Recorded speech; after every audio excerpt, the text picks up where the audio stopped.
guys, pag-usapan lang natin si Catherine Bernardo. Suplada nga ba ang say mo kay Catherine Bernardo? Gaano nga ba guys kasuplada si Catherine Bernardo? Yan kasi guys ang sinasabi ng balita umano patungkol kay Catherine Bernardo. Alam naman natin guys, meron tayong kanya-kanyang suplada moment. Dahil alam naman natin guys, no, ang bagay na pinag-uusapan patungkol kay Catherine Bernardo dahil sa kanyang naranasan umano ng dahil sa iwalayan. Dahil alam naman natin guys, no, nagtiis pero napagod at nakipag-iwalay. Siyempre, umabot ng 1 year. Tapos, biglang lumitaw ang isang Daniel Padilla. Pero hanggang ngayon guys, issue pa rin ang Katniel dahil sa ingay ni Sian Gasa. Lahat tayo ay may kanya-kanyang suplada moment. 'Di ba? Pero at least guys, meron tayong pagkakataon na nalalaman natin ang tungkol sa kaugalian ni Catherine Bernardo. Bukod sa kabaitan niya at bukod doon sa kanyang katigasan ng ulo at pagiging suplada. Lalong-lalo na kasi guys, siyempre babae yan. Meron siyang naranasan. Lalong-lalo na guys, yung buhay pag-ibig na talagang nagtagal ng 11 years. At lalong-lalo na guys, pinag-uusapan ngayon si Catherine Bernardo. Kung meron na nga ba talaga itong iniibig. At sino kaya guys ang nagtagumpay sa puso ni Catherine Bernardo? Siyempre, alam naman natin guys, bumitaw na ang isang Alden Richard at meron pang Daniel Padilla na sinasabi ni Sian Gasa na nagkabalikan na daw. Yun kasi guys ang sabi ni Sian Gasa, 'di ba? Yan kasi guys ang kino-confirm niya dahil 99.9% sila na ayon kay Sian Gasa. At lalong-lalo na guys, siyempre, alam naman natin, single na single si Daniel Padilla at single din si Catherine Bernardo. Walang masama kung magbalikan man sila or hindi. Siyempre guys, no, patuloy lang kasi guys nagpapakalat ng issue si Sian Gasa. Yun kasi guys ang naiintindihan ng karamihan.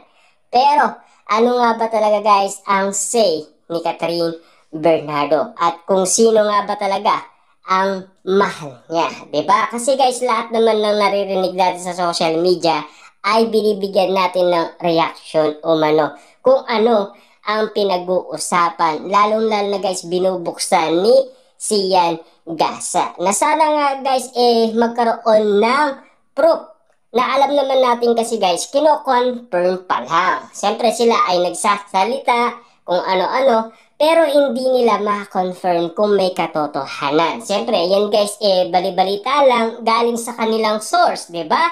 Kasi alam naman natin guys, yung source nila ay nagsasalita, pero may resibo ba?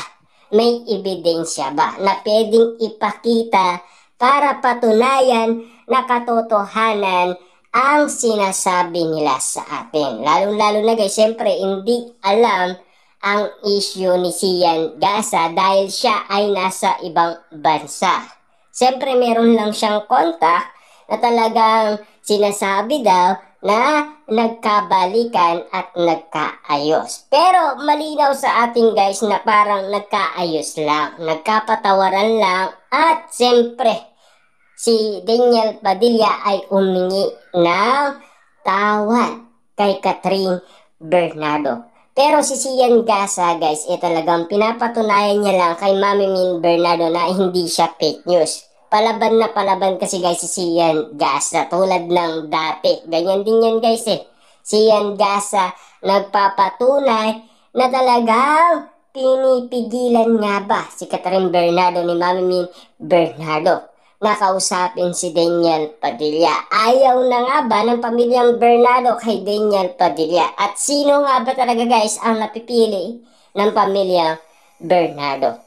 Sang-ayon nga ba guys ang lahat sa mga bagay na pinag-uusapan sa lahat ng social media na talagang ayaw na ayaw nilang pakinggan si Sian Gasa at hindi sila bilib umano kay Sian Gasa dahil wala itong proof na mailabas. Wala itong ebidensya mailabas patungkol umano sa Katniel kung nagkabalikan nga ba. Paano i-confirm ng isang Sian Gasa na nasa ibang bansa at siyempre ayon daw sa kanyang source. Pero may ebidensya ba ang kanyang source? At bakit wala tayong nalaman at bakit wala tayong nabalitaan?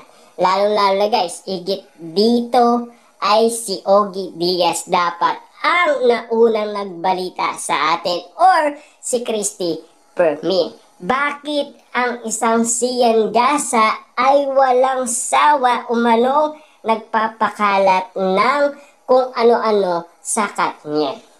Bakit pinapatunayan niyang nagkabalikan at nagkaayos ang Katniel? Pero alam naman natin guys, nagkaayos lang. Yung nagkabalikan mukhang malabo daw. Kasi alam naman natin guys, kung sakasakali man na magtapat si Catherine Bernardo. Ang gusto natin dito guys kung sino at kung ano. Kasi marami nga naman kasi guys nanligaw umano kay Catherine Bernardo. Jericho Rosales, nabanggit yan guys sa social media, diba? Alden Richard at Mayor Mark. Yan kasi guys ang mga matunog ang pangalan na nanligaw umano kay Catherine Bernardo. At sino nga ba talaga guys ang pasado sa puso ni Catherine Bernardo? Nagiintay lang naman tayo guys ng update kay Catherine Bernardo kung sino nga ba talaga or inililiim lang kung sino talaga ang tunay na minamahal niya. Pero kasi guys nag-ingay itong si Sian Gasa, nagkaayos lang naman ang Katniel pero akala niya siguro nagkabalikan. Diba?